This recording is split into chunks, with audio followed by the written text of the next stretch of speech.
animal. Hello and welcome to the Favourite Football Extra Time podcast. I'm James Killick and with me today, as usual, is Benjamin Howard. Ben, how are you doing? Hello, and I am fabulous on this Friday. Fantastic. And what have you been doing? What have you been doing with your time? You know, the struggle is real. I want everyone getting an Xbox and PS5 and, luckily I was able to get both. I'm sorry to anyone who pisses that in advance. Didn't you get 6 or 7 to sell as well? I use my bot scalper and I'm selling on eBay. I'm the guy that put the photo of the PS5 claiming it was a PS5 photo as well, and I got a nice tidy £1,500 in my bank account. Yeah, we've been busy. You've been on Spider-Man, I've been on Cyberpunk, and it's my dog's birthday today. So there you go, everyone. Big up, Ted. My dog is 3 and he's wonderful.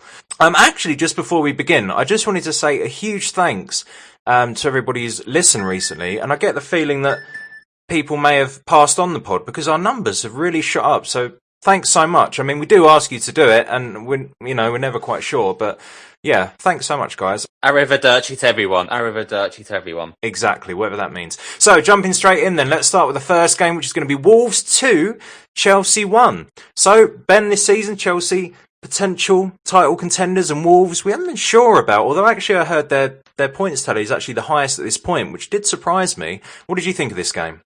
You kind of thought Chelsea would win on the run they have been on recently, although they lost against Everton. You maybe think, Wolves haven't got Jimenez, they're in with a chance and that. But yeah, I mean, Chelsea kind of didn't take their chances, and Wolves did at the end of the day.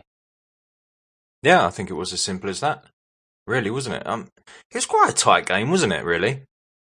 Yeah, there wasn't really much in it. If you're going based off the statistics, I mean, possession was pretty even. Goal attempts was pretty even, and target was pretty even, so you would say it was a pretty even game. And obviously Wolves, they've had that massive injury, don't they, in Jimenez. Obviously, we all know about that, and apparently he's doing well, which is obviously fantastic. But do you think Chelsea should bring more? It's just, I asked that because before this game, I think it was a few days ago, I was looking through Chelsea's results because I was, because I'm sad. And I was just thinking, why they just don't seem... I just don't feel like they could win the title. But then I noticed they haven't actually beat a top 10 team since the beginning of this league. And obviously Wolves, they then lost to Wolves, who would have been the first, you know what I mean? So it's a problem for Chelsea, isn't it? Because they've obviously got the players, they've spent the money, but then, to win the league, you can't just beat, bottom 10 teams, can you? It has to be top 10, it has to be top 6 even. Yeah, I mean, they've dropped down to 7th now, Chelsea, but I think I've said this for a while, a few weeks or a while now, but I don't think Chelsea or him knows his best team or where to put his players. You see Werner starting on the wing, who I don't really think that's his best position because he needs to be in the middle and playing direct. Havertz is kind of put him in the team and what is his role as well. Mount and Kante as well. I think he's just putting players there just to try and do a formation, but it's not really working. And then you see players coming in and out of the team as well, like Tammy Abraham, Kovacic, Jorginho. So it's kind of like he seems to be chopping and changing all the time. And I don't think he knows what his best formation is. No, I think that's fair. But we did mention, didn't we, even I think in the transfers episode, the players that they were bringing in, just the sheer amount of players and the quality. I mean, it wasn't like he brought in a future potential, was it? When he brought in, say, Havertz and Ziyech and Werner, and obviously you still got Giroud at the club and Hudson-Odoi, and there's too many people up there for the spaces. So, I mean, is that what's causing the problem? Do you think? Do you think maybe they've just got too many good options up there? Or saying that, I mean, people speak about the old United team, don't they? Of old and go, they had 4 top quality strikers in Solskjaer, Sheringham, Andy Cole, Dwight York. So, is it fair to speak like that? Or do you think maybe the game's just changed a bit and obviously we don't even play 2 up top anymore? I mean, you can kind of say that, is it too much of a good thing to have at times, having so much at your disposal? I mean, you do need a big squad to kind of cope with the rigours of the Premier League and all the other cup competitions and that. But I don't know, sometimes you have a settled front 3, don't you, or front 2, whatever formation you're doing, and then once you've got your strongest starting 11 sorted, and then you kind of look at your squad players and maybe look into people who can maybe take their position, or if they're playing well, they do that. But maybe Chelsea have got so many options at their disposal that if one player doesn't play well, then he's maybe got 3 or 4 players to then pick, say, who do I want to put in that position? But then if they don't deliver, then he's got someone else. So maybe there is too much competition for places. Possibly. I mean, our squads aren't like that, are they? So I guess you sort of look at it. Maybe they got too many options because they do really have a lot of attacking options that even I'd say, I don't know if anyone has that many attacking options is what I'm trying to say. Do you know what I mean? Quality ones anyway. Obviously you got ones where people drop out, but not like this. But what do you think then? Obviously you mentioned Werner being on the wing. You're not sure about that. Giroud obviously started up top. He's actually scored more goals for Chelsea in all competitions than anybody this season for Chelsea. So how would you address that situation? It's a weird one because obviously you've brought in Werner for big money as well as it to be your main striker. And obviously Giroud, he was in at Chelsea, then he was out, then he was back in and then out. So I guess that's the kind of player he's always been when he was at Arsenal as well, where he was in, out, and he would have these moments of scoring. And then he'd have these moments of you wouldn't hear from him or he'd have a quiet game or that. But maybe the role he's accustomed to now is that he is better off coming as a squad player or an impact player. Maybe he's not someone you can rely on to play every single game. Like you saw against Sevilla when he played, he's got 4 goals, but then that doesn't necessarily mean he's going to score 4 or 3 goals every single game. But no, he never has. I guess scored like that. I guess unless you're Ronaldo and Messi, of course. But yeah, I guess it's kind of one of those things of you need to play him when it kind of suits the formation and the team you're going against. But then you really want to start your strongest team, like Werner. Like Werner, we saw at Leicester last year where he got 30-odd goals, but then at Chelsea, he's kind of playing a different role. It's a bit like they're not really playing to his strengths of what they bought him for. No, I guess if you're used to being down the middle and suddenly you're playing off the left, obviously in a new league and everything to contend with. I mean, it's quite a lot, isn't it? Because we saw obviously Giroud linking up with Hazard. I mentioned this before on the podcast, but Hazard said Giroud's one of the best strikers he's ever played with because the way he can hold up the ball and pass it back to the wing and recycle the ball. Maybe even when the chances don't seem to be there, he does hold on to it. But maybe that is a problem. But then what would you do? Would you just drop Giroud? If you were Lampard now going ahead, what would you do? Would you drop Giroud out and bring in Werner? Or do you think the issues aren't up the top and maybe they're at the back? I mean, what would you do going ahead? I mean, can we really say that Werner has had a fair chance up front? How many games have you seen him start up front compared to on the wing? I don't know. Exactly. Like, you would say he's more or less been playing on the wing than as a striker. And I think it's a bit unfair to give him criticism for playing in a position he's not played before. Like, at Leicester, he was the main guy, a striker. But playing on the wing is a completely different position. You see, obviously, Salah and Mane, they're mastered that role of being on the left and right wing where they can cut inside and have variety to their game and cross and be involved in a lot of play. But I guess maybe that's too much pressure on Werner to start with. Maybe put him in a new role that he's not familiar with and he has to kind of play more to then get an understanding of that role. Yeah, I think with Mane and Salah though it's a bit different, isn't it? Because they obviously were always wingers. Obviously Mane for Southampton, I guess we saw him most, and Salah, I guess at Roma we saw more of him. We didn't see much of him at Chelsea, really, did we? But yeah. It is a bit different. But and of course they've got other players as well. I mean, if you look at Pulisic, who obviously played a lot last season, he ended that season so well, didn't he? Obviously, he got an injury right at the end, didn't he, in the FA Cup final versus Arsenal, who won the FA Cup. Yeah, I guess maybe they're kind of having to accommodate him on the left because obviously maybe players are out injured, like you're saying. Pulisic has come back, Ziyech is out again, so maybe when Pulisic and Ziyech are fully fit, maybe he won't be playing that position on the left. Seems to be a modern thing, doesn't it, with the left winger, striker, right winger, and how people are bought and then put into a different position. But it's very different, isn't it? Do you know, like when Manchester United, they had the issue for a while, didn't they? Playing Martial on the left, or playing Rashford on the left, or playing Greenwood on the right now. And you think they're the 3 strikers, really, aren't they? But you look at it back in the day when everyone used to play 4-4-2, didn't you? Everyone used to rely on their 2 strikers getting all the goals and their wingers getting most of the assists. But what it's changed to now is where you've got a 4-3-3, which everyone kind of seems to play now. Is I think a lot of players have kind of changed the position where you see Ronaldo at his time at Madrid and United, where he was coming from the left and scoring goals. You see Salah coming from the right and scoring goals. Mane. So you kind of see wingers as strikers now, where wingers should be having more of an input.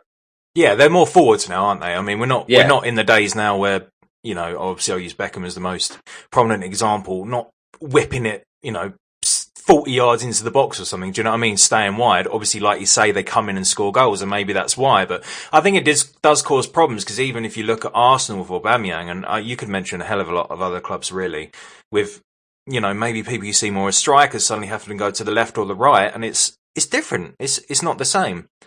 The only team that you would kind of say plays that 4-4-2 is Burnley. Effectively, they still do it. Yeah, and good on them. Good on you, Burnley. Well, if we obviously, one of the other interesting things about this game, I guess, is Neto's goal was the latest recorded by Opta, apparently. That's got to hurt, isn't it? Not yet. 95th minute as well, and I guess both teams would have settled for a point, but they kind of got done on the break, didn't they? I feel Mendy could have saved Podence's first goal at the near post, because there's always the golden rule of goalies shouldn't really be getting done at the near post. But yeah, Neto, he's kind of filled the void since Jimenez has left, he's been getting in on a lot of the action as well. Fabio Silva had a couple of nice decent touches as well. So hit the post, didn't he? Was it? Yeah. Post, so I think it's quite a few Wolves players will obviously have to step up now, because Jimenez was the main guy, but maybe they now, all of them have to step up to the plate to fill in for him until he's back. Not necessarily a bad thing, is it? Because sometimes when you take an important player out of the team, you do have these players suddenly stepping up, don't you? It can sometimes actually be a blessing in disguise, this sort of thing. Obviously, we hope Jimenez is back, and Jimenez, obviously, he was linked to so many clubs last year, wasn't he? He's such a fantastic player.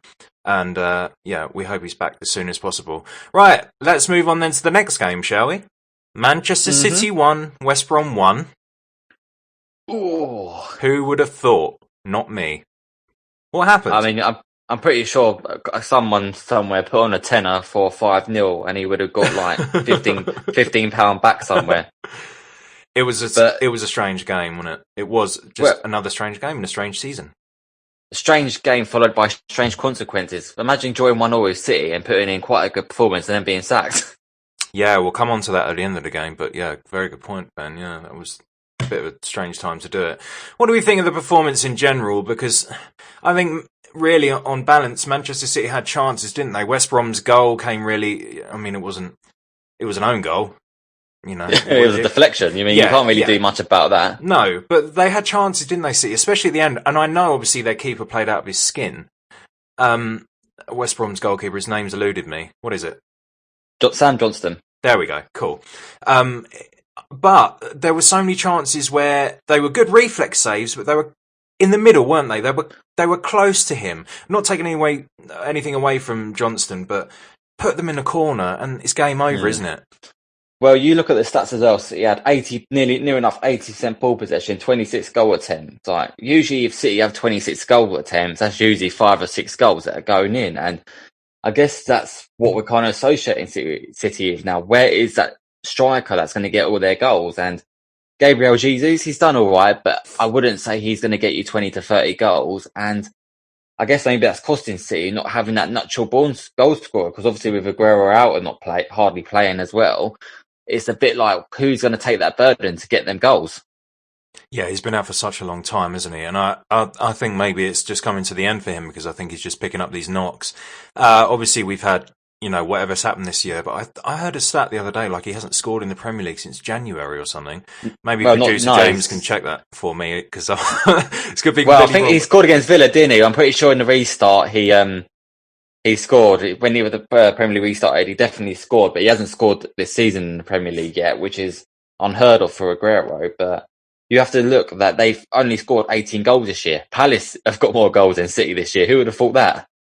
Yeah, you're right. And Ben, you were right about your comment there on Aguero's goal. I think the issue is there's a couple of things here I'd like to mention. That the first thing is that I don't think Jesus is a natural striker. If you look at some of the balls that De Bruyne was playing, now De Bruyne plays the balls into the danger area without looking at the area. Do you know what I mean? He doesn't look, assess and play. He's very instinctive in the fact that when the ball comes to him, he just whips it in. And when you're a natural striker, and obviously Aguero is, you are in them positions because you're always expecting it, aren't you? You're always moving, you're always getting forward, always getting around the back. When you're Jesus, there was a few times where the ball was sort of whipped in and Jesus was so static. And I don't think you can sort of teach that killer instinct, can you? And obviously Jesus is as a wonderfully talented player, but I do wonder, it sort of worked so perfectly before with Aguero being that main man, didn't it? I think some people just have a knack for getting in the right areas and goal scoring. That's Aguero, and you see the same with, well, lots of players like Mbappe. He knows where the goal is. Haaland, he knows where the goal is. You see Cavani when he's playing for United, he gets in the right positions. Like Vardy as well. You know, yeah, exactly. You see a lot of players getting these positions, and it's a bit like you don't see Jesus doing that. And maybe that's where City do need to strengthen, getting a striker that's going to get in them positions and score for them. Yeah. Another thing I wanted to mention is, I don't know if you guys have sort of seen it this season, but De Bruyne seems to have such a weight on his shoulders all of a sudden, in the fact that he seems to be doing absolutely everything. Do you know what I mean? When he had David Silva, for example, and I know he didn't play every game, and when they play maybe more creative players, it sort of freed him up a bit, didn't it? But now it seems to be like, if De Bruyne isn't doing it, then forget it. Do you think that's fair? He just looks a bit tired and a bit frustrated even sometimes to me. I think maybe that's the burden that's been put on him, I guess, because he is the star man. You see the amount of assists and goals he's got in the last few years, and I guess it takes a toll on you where maybe the other players aren't supporting him as much. I mean, Sterling, who is great, but I don't think he's always going to be a lethal finisher in front of goals. I think he will always need a few chances before getting a goal. I think Foden is still young, up and coming. Jesus, like we said, he doesn't have that knack. Aguero seems to be in and out of the team. Mahrez seems to come in and out the squad as well. Ferran Torres is a young guy who's done well so far. I guess maybe they don't have as much experience attacking players to help him. No, I think that's fair. And do you think maybe letting David Silva go? Obviously, we've seen he's had a very good season, isn't he, so far? Obviously, since his move. Do you think they should have kept him for one more year, maybe? Or do you think they should try and integrate? I guess it's always a hard one, because when you obviously see a player always come towards the end of their career, it's like, oh, maybe he can stay one more season or go on to new pastures. I think maybe sometimes going on is the best thing. I think you see with Steven Gerrard, like maybe if he stayed at Liverpool for 1 or 2 more seasons, who knows what would happen. But then he obviously went to LA Galaxy. I think it's always one of those where, what if he did stay for 1 more season, but then maybe going to a new club reinvigorates an older player as well in a new environment. Yeah, it made me think actually of obviously something close to home with the Cazorla, because obviously we had to let him go, didn't we? He had terrible injuries. I mean, he almost had to have his leg amputated. It was that serious. And clearly then he's gone on, he's been fantastic over there, isn't he? And you do sort of think, fuck. But like you say, if they stay, I mean, it doesn't promise anything, does it, if they stay? But I guess, yeah. So let's obviously move on to the big news at West Brom. We know obviously the manager's gone and Sam Allardyce is in. What do you think? Because he did have issues with the board, didn't he? And I think there were a few things that were sort of boiling over in the fact that they sold Hegazi. He was actually their highest earner by such a long way, Hegazi. They let him go early. But Billic wasn't happy with it, understandable, because you want as many players as you can coming into the Premier League. Do you think, despite this result, this was always going to be the way? I think there was always uncertainty about his position there, because he didn't get the players he wanted to in the transfer window, and I guess that doesn't help if you're not being backed by the board. You're getting the players you want to survive in the Premier League or do well. I think their record was only like 10 wins out of 39 or 29 since I think the restart or something like that. It's something ridiculous, because he wasn't winning a lot towards when they were going towards the Premier League either. But I guess maybe he should have been given the benefit of the doubt, because he drew against Man City 1-1. I mean, that's not a bad result, and maybe he could have taken that confidence to other fixtures. But I guess they wanted to get that appointment done and out the way with, because obviously with Sam Allardyce, he's never been relegated, and with Allardyce, you always seem to have a better chance of staying up with him. I mean, he'd done the same at Palace, when apparently we were all doom and gloom, and he kept us up. Same for Sunderland as well. I mean, he's always kind of done a good job wherever he's gone, even though maybe people do hate his style or what he does with his team, but he guarantees survival and improvement. I think, I completely agree with everything you just said. I think as well, Allardyce, because yesterday, we're going to do a little piece on our Instagram, by the way, so have a look at that. We're going to go into a little bit more detail. But I was looking at all the clubs he'd gone to and the change he'd made, and everywhere he goes, he improves it, or he's got their top ever finish. Or do you know what I mean? Everton is probably the one the most poignant probably job in our minds right now, because it was quite recent, wasn't it? Where he took them from, was it something like 17th to 8th or something? Do you think he's underrated, Sam Allardyce? Because I wouldn't say he's underrated. I guess maybe he gets a bad press for what he does with teams and why? The way he styles them. Why? If you can no one wants to see that, do they? No one really wants to see that. You saw at Stoke where Tony Pulis kept Stoke up for many, many years, but then the fans are like, "Oh, this football isn't attractive enough for us," and you twisted, and then you paid the consequences of getting relegated.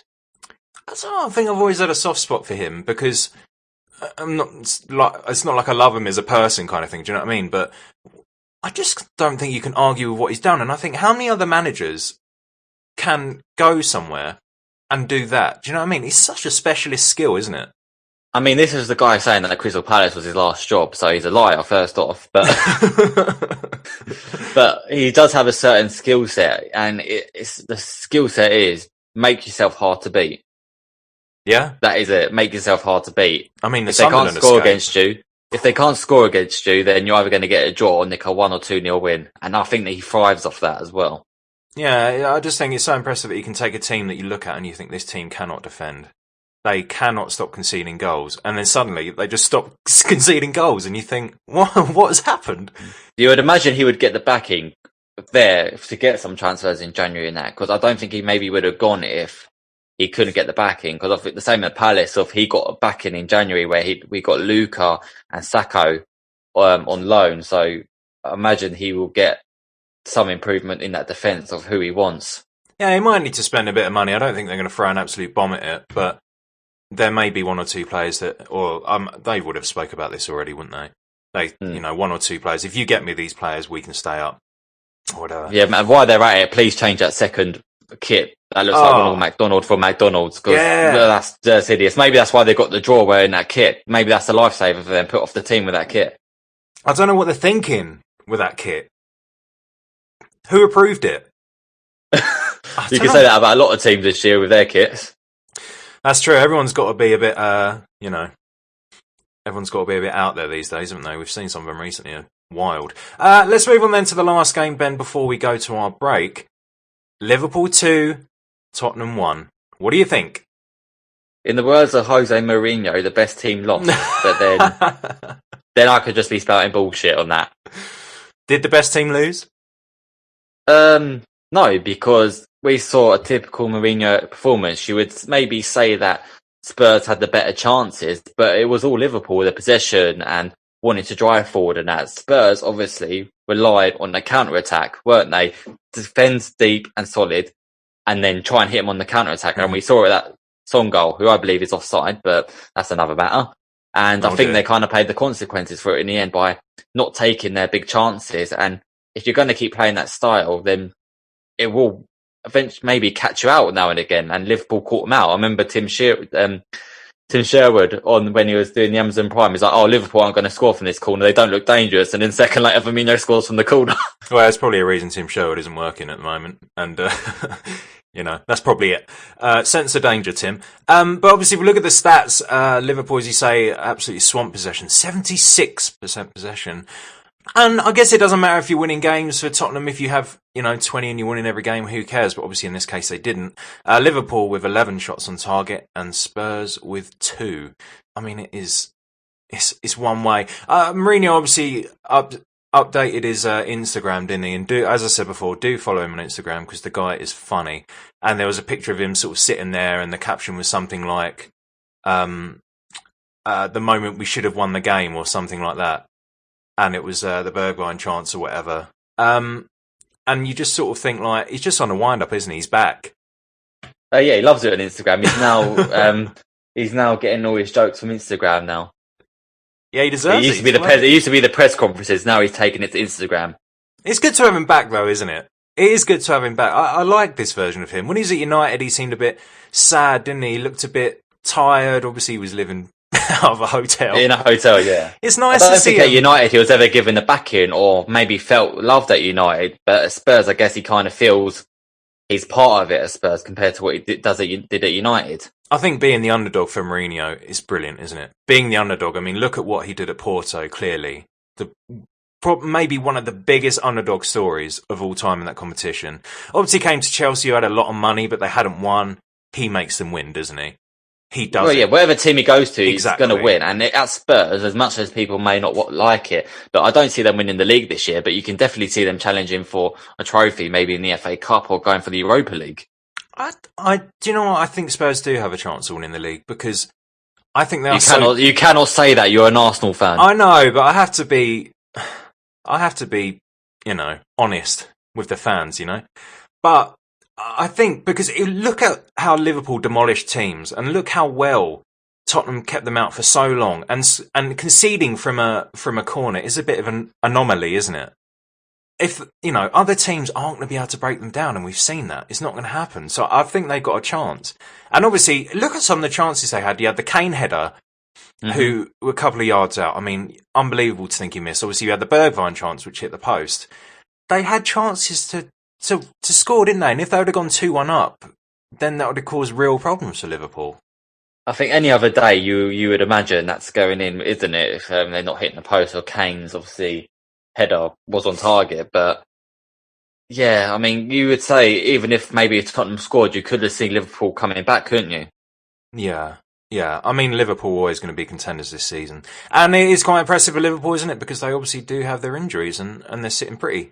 Well, there's good news for them, because Thiago, Milner and Shaqiri are back in training next week as well. And obviously, I think big praise needs to go to Reece Williams and Curtis Jones as well, because I thought they played brilliant as well. Yeah.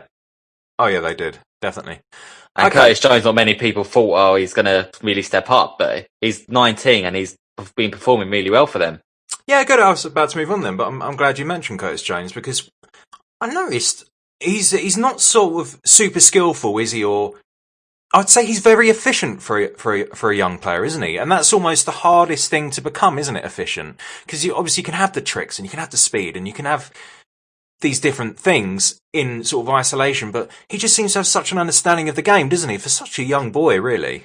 I think it's like he's a typical Klopp player, isn't he? And he won the the Premier League 2 Player of the Year last year when he was playing for the youth systems and that. But you can see that he's interrogated nicely into that Liverpool team. You saw last year as well with his goals against Everton, and he gets on the score sheet sometimes as well. And he doesn't look out of place in that midfield because he keeps the ball running, he's driving forward and making passes and that. So you can't really say he's not been playing well, but he's literally has taken to that Liverpool team. He was born, Ben, in 2001. Oh, God, that makes me feel old as He's shit. 19 years old, and he's bossing. He's bossing a game against Spurs, and I'm playing my PS5 in my pants. Well, each of their own. Right, we're going to take a break now, guys, and when we come back, we're going to continue with the rest of the action. See you in a moment. To keep up to date with the show, follow and contact us on Instagram, Facebook and Twitter at Favourite Football Pod. Email us at hello@favouritefootball.com. You can support us on Patreon at patreon.com/favouritefootball. Also, if you enjoyed the show, please give us a 5-star review. Name and shame us. Welcome back to part 2, you lovely listeners. Right, Ben, let's jump straight back into the action. The last game that we're going to properly cover is Leicester 0, Everton 2. Now, sort of the story of both of these teams, isn't it? Leicester can look fantastic and then drop off a little bit. Everton looked fantastic, dropped off a little bit, and now we sort of switch places. The battle of consistencies. The battle of consistency. Yeah, maybe that's just when you're not quite, I guess, the very top echelon of the Premier League. I guess this is what can happen, but did you expect a Leicester win?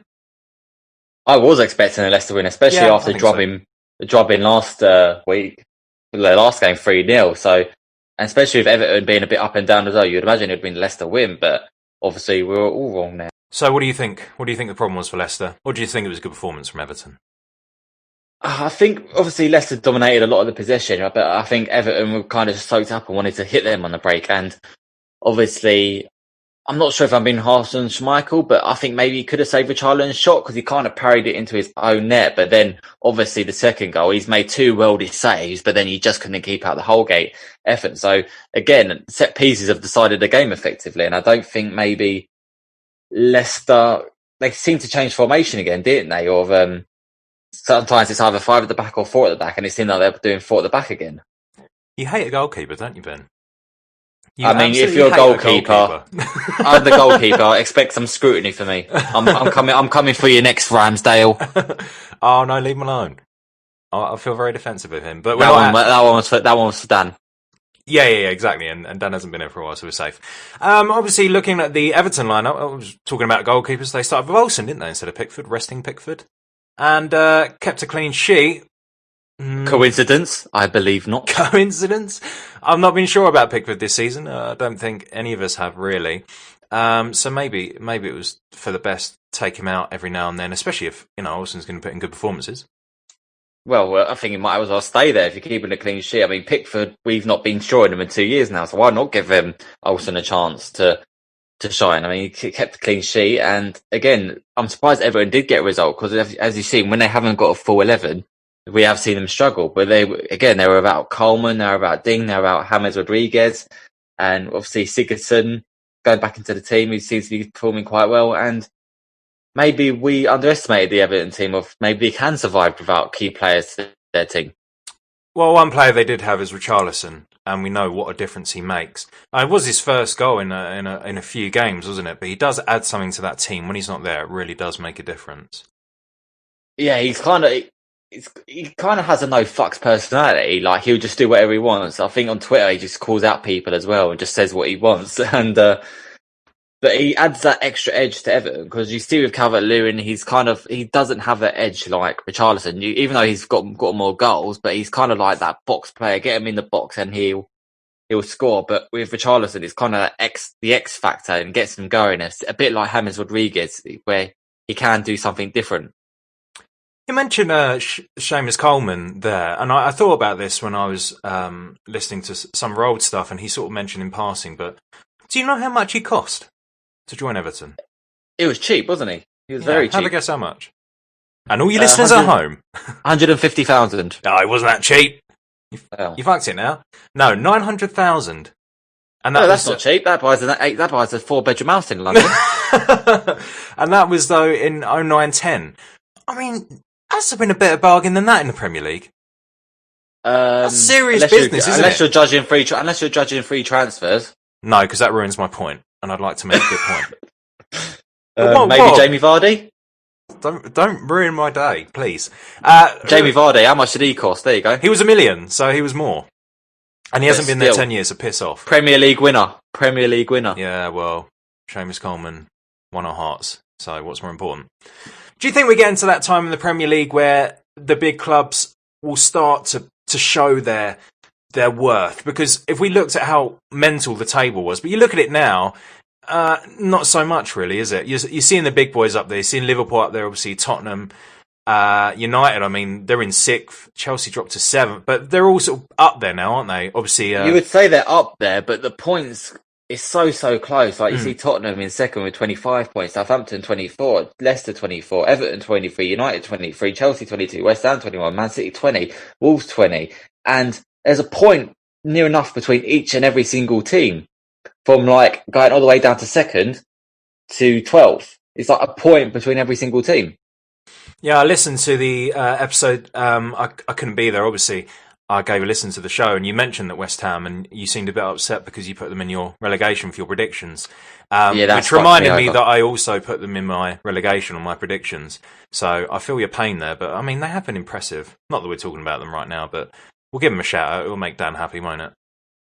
No, I won't. All right, okay, let's move on. So let's go through, I guess, the other games. We're just going to just go through them quickly. So the Wednesday games, we had Leeds beating Newcastle 5-2. Good result. An absolute drubbing. Yeah, I mean, you can kind of see it, but at the same time, I think it's all right for both clubs, isn't it? Because Newcastle's sitting pretty really in 14th. I mean, that's okay, and Leeds in 13th. That win actually brought them level points with Newcastle, which is interesting, isn't it? Because it's all doom and gloom at Newcastle, and it seems like this is, hell. And Leeds, it's fantastic, and yet they're on the same points. So that's the game. Yeah, two sides of the coin, isn't it? But Newcastle do have a game in hand over Leeds, though. Yeah, true, they do, yeah. So the mighty Bruce may pull out some magic. Moving on to the next game. Arsenal 1, Southampton 1. Arsenal doing the old classic 10 players. That's what we like to do now. We like to get someone sent off every game. Well, I think now we've got 7 red cards, which is actually 4 more than any other club since Arteta's taken over. And the same amount of losses this year as well, 7 losses. It's worrying, and a lot of people have been saying, is this Arteta's fault? But I do have the feeling that if Xhaka's going to grab someone by the throat, if El Neni, who was very lucky not to get sent off recently, is going to basically grab someone's face with both hands, it's just stupid things to do, isn't it? I mean, you do have to take responsibility. Yeah, you can't be doing that in a football game all the time, can you? No, but of course you can't. I think if players are doing that, then you can't rely on them. You can't, and I think that's the problem. People like Xhaka and stuff. I mean, even if you get good performances out of him, a bad one's only around the corner. I don't think he's good enough, really. But obviously, Walcott scoring, of course that would happen. Freaking knew that would happen. But good for him, isn't it? I guess. Let's get another goal for Southampton. He'll be happy. Oh yeah, he's back at a club he started his career off, and I guess he wants to enjoy playing football again. And he spent a lot of time at Arsenal as well. So, but yeah, he seems to be really settled in the Southampton squad. And again, at the Emirates, only Van Persie and Giroud have scored more Premier League goals at the Emirates than Theo Walcott. So where's your Aubameyang there? He's come in. I don't know if he'll score as many, but possibly. I mean, he's got a couple of years in his contract. If we don't get relegated. But yeah, it's good actually to see Walcott playing all the time again, because when he went to Everton, he was sort of in and out, wasn't he? And he wasn't really a part of that team. But Southampton, I think it just suits him at this stage, doesn't he? Because he's still quick. He's a good player. Maybe he never reached the potential that we thought he could, but he's a solid player. He gives that team an energy, doesn't he? And he looks so happy there, and that's what you want to see, isn't it, from your footballers, really? Yeah, just be happy at a club. Sometimes there's always happiness at the club where you first started, and that's where you play your best football. Yeah, it's good to go back sometimes. Fulham 0, Brighton 0. Bit of a nothing game, but Brighton not winning again. I mean, they're just not winning, are they? I mean, you lot praise Graham Potter like mad, but again, 4 wins in 2020. Come at me. Come at me. He plays pretty football. Oh wait, we've only won 4. No, I agree with you. Come at me. I agree with you. And if you go back and listen, Ben, then I said to you, the thing is I'm just a bit unsure about them, because yes, they do play nice football. Yes, they do, but they don't get the results. And really, I mean, that is quite important, isn't it? They're not that far off the drop, really, are they? 11 points. And if you look at Fulham, who you'd say are, pretty much having an absolute crap season, I mean, they're on 9. So there's only 2 points difference. Well, Fulham are coming for them. You would have thought Fulham would have beaten Brighton, considering they drew Liverpool and played so well, but Brighton just seems can't win. Yeah, why did you let go of Glenn Murray? That's all I'm saying. Why let go of Chris Hughton? Just saying. Yeah, Chrissy Hughton. Yeah, he's not on a great time of it either, is he, Chrissy Hughton? I'm sure we'll do a championship thing at some point. Moving on then, West Ham 1, Crystal Palace 1. Obviously, Ben, being a Crystal Palace fan, what did you think about this game? Fair point, do you think, on balance of play? For me, it's the ref has ruined the game. Like, first half we could have had 2 or 3 and we played really well, but the ref ruined the game for me personally. And when that's happened, then you're always going to struggle with 10 men. And again, I guess you would take a point at the end of the day. But Christian Benteke's, I've always rated him last 2-3 years. I've never given him any slander about not hardly scoring. But yeah, he's now got 3 goals in his last 3 appearances, and that's as more as he's done in his previous 48. So, but obviously it didn't help him get sent off, which was never a sending off. So David Coots, you know what you can do. Yeah, he's the 3rd Crystal Palace player to score and be sent off in the same Premier League match, Christian Benteke. I think he certainly benefited from this almost sort of evolution in your play, isn't he, with more of the freedom. I know Zaha has as well, and it's sort of the Eze effect, isn't it? And just the way you're playing a bit freer now, I think it does give sort of Benteke and Zaha, they're not so isolated, are they? I think if you've got attacking players with them and playing to their strengths, like Benteke feeds or crosses in the box, and you saw that with the goal. But again, I think Eze has helped it, because the link-up play with Zaha, and then finding the pass to get out to the wing as well. And when I look at Eze, I believe his close control is better than Zaha's, because you just can't seem to take the ball. He just stands in front of the opposition player and just waits for him. He can glide past him as well. Yeah, I was going to use that word, glide. Zaha's definitely more tricky, and Zaha's obviously a fantastic dribbler. But Eze just seems to have this way of, it's just this beautiful glide, isn't it, where he just seems to just go, and he doesn't ever really seem to do anything too much, but he's got a lovely burst of pace, isn't he? And obviously that close ball control. And then he does the right things with the ball. He really has been, I think, one of my favourite players this season. I'm so glad he's doing so well for Crystal Palace.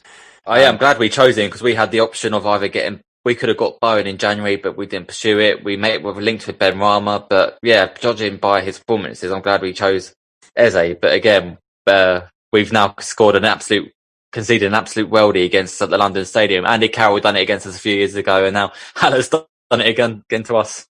Yeah, to be fair to Haller, obviously we had the Antonio injury, and that's when you start to worry, isn't it, who's going to score the goals. He's had a couple recently. He's looked a bit more lively, to be fair to him, Haller, so maybe this is just a little boost he needed, wasn't it? He was bought for big money as well last year. I mean, he didn't do too bad at Eintracht Frankfurt either. I mean, he was the guy that was linking up with Jovic and Rebic at Frankfurt, and he had not a bad record, 33 goals in 77 appearances. So, but he's already matched last year's total already, and the season's only really just begun. So you would imagine this can only be a good thing for him. Yeah, 7 goals, isn't it, this season he scored, which is 3 more than anyone else at West Ham. Moving on from that game, obviously, to the Thursday action, we had Villa 0, Burnley 0. A good point for Burnley, I guess. Maybe a bit disappointing for Villa, but, I mean, I think they'll still be happy where they are at the moment. Well, yeah, Villa have got 2 games in hand anyway, haven't they? So it's not really a disaster. Again, people predicted them to be down at relegation. But again, if they win those 2 games in hand, then they're like near enough 6th or 7th. But yeah, but they could be right up there still, couldn't they? So like you say, it's so tight there. They could be right up into the top 4, top 6. So incredible for Villa, really, considering I think I may have also put them in my relegation zone, but I can't remember. So let's move on from that, obviously, to the last game, which was Sheffield United 2, Manchester United 3. It was a good start from Sheffield United, wasn't it? Scoring first, and then it all went like most of the games do for Sheffield United. Yeah. Man United obviously have got a sort of a habit of doing this, haven't they? They've recovered more points from losing positions away from home this season, more than any other team in Premier League history. That's mad, isn't it? It's annoying because United haven't been good at all this year, yet they're 6th, and if they win their game in hand, they go up to 2nd. It's like, we have slated United so much this year. Like, how is that possible? I don't think they should keep going behind. I think that's a fair criticism. Well, yeah, they should be going behind, and there's still moments where you think this Ole Gunnar Solskjaer isn't the right man for him, but yeah, it's slightly annoying because we have slandered them so much, yet they seem to be getting the results. Even if they are falling a goal behind, it's annoying that they're getting the results. That is just being a big team, though, isn't it? That's the criticism that you get. It's completely understandable, isn't it? You're a big team, you're gonna get more of an issue, and I don't think they control games really. And I think that also is a problem, and I think Solskjaer's been there long enough to really sort these issues out. But we'll have to see what happens, obviously. I mean, if they don't get top 4, maybe questions will be asked, but if they do by the end of the season, I mean, we've got a long time left, it will all be sort of hunky-dory, won't it, I guess? Yeah, I mean, Rashford has kind of been vital in what Solskjaer's done. He's scored 42 goals under Solskjaer, the most of any United player since Ferguson, so he's kind of been Ole Gunnar Solskjaer's go-to guy. Yeah, he's been good, isn't he? And he's really likeable, Rashford. And we need to send Dean Henderson a warning that he's playing for Man United now, not Sheffield United. Yeah, that was just typical, wasn't it? Something about, like I said, about Theo Walcott scoring against Arsenal. You always think there's always going to be a little moment for that player, isn't there? I don't know what it is, either scoring a goal, conceding a goal, making a mistake or something. There always seems to be a little storyline, doesn't there, with an old player, returning player, yeah. Yeah, it's always the curse of the old player. Whenever Palace play an old player, they always bloody score against us. Yeah, so true. Well, okay, let's finish off then. That's all of the action covered. Shall we move on, Ben, to the FIFA Men's World 11? Oh, yes, please. So if I go through the names here, and you can tell me if there's anyone that you feel should not be in there, but I think you're going to find it quite difficult to argue with. Goalkeeper Alisson, and then we've got Trent Alexander-Arnold, Virgil van Dijk, Sergio Ramos, Alphonso Davies, Joshua Kimmich, Kevin De Bruyne, Thiago, Lionel Messi, Robert Lewandowski, and Cristiano Ronaldo. Anything you'd like to say? Where's Benteke? Where is Benteke? Next year. As we said, next year. He's back on form, isn't he? The only thing that's missing is Benteke. Imagine him in that lineup. He'll get 50 goals a year. Yeah. What do you think? Were you happy with that? I mean, it's hard to complain, isn't it? You've got Champions League winners in that squad, players that are the best in their position. It's very hard to argue against that. I mean, maybe, I don't know, Sergio Ramos, maybe a questionable one for me. Has he had really the best of seasons? Because although he scores a lot of penalties and goals, defensively has he been the best? But again, I don't think I could really complain with any of them. Yeah, I think that's fair enough. Another good news, Lucy Bronze, obviously Manchester City defender, has won the Best Women's Player at the FIFA 2020 Awards. That's good, isn't it? First English player to win it. She's at Man City now? I thought she was at Lyon still. No, she went to Manchester City. Oh, no, I used to like her, but she's gone to the glory hunting ways. But congrats to her anyway. Put her in the men's team. Palace could do it then, no? She's a right back. We have got Kleiny there, but I think she'll do a job at left back. Yeah, sure. She's actually a really fantastic player. I don't know if you guys ever see the highlights of her playing, but she's serious business. 29 years old, which surprised me because remember her coming through a few years ago, and it's just sort of football does that to you, doesn't it? You see something one day, and it feels like the next day you see something, and someone's aged 5 years, and you think, what the hell has happened? Mm. Where did that time go, eh, Ben? Where did it go? Watching football. Every single week, every single day. Selling PlayStations and Xboxes. Right, anyway, we're going to wrap up there. Of course, join us for our usual show. Once again, thanks so much for sharing the podcast. We're super happy with that. Do leave us a review and obviously check out our socials. As you said, we're going to do a little Sam Allardyce piece on our Instagram and other socials. And remember, you can find all of them on Fave Football Pod. All the links are in our description, so you can, of course, jump on anything. You can email us. You can do whatever you like. Maybe even send Ben a small gift. It's Christmas, isn't it? Anything you want, Ben? Another control? If anyone likes to send me another PS5 so I can sell an eBay, that'd be great. Yeah, you want to make some more profit?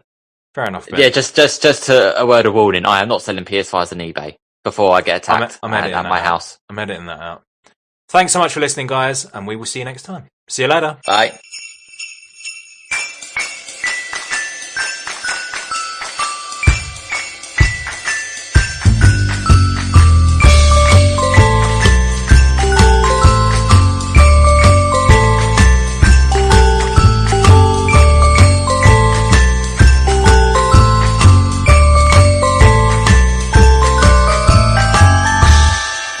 Christmas, you filthy animal.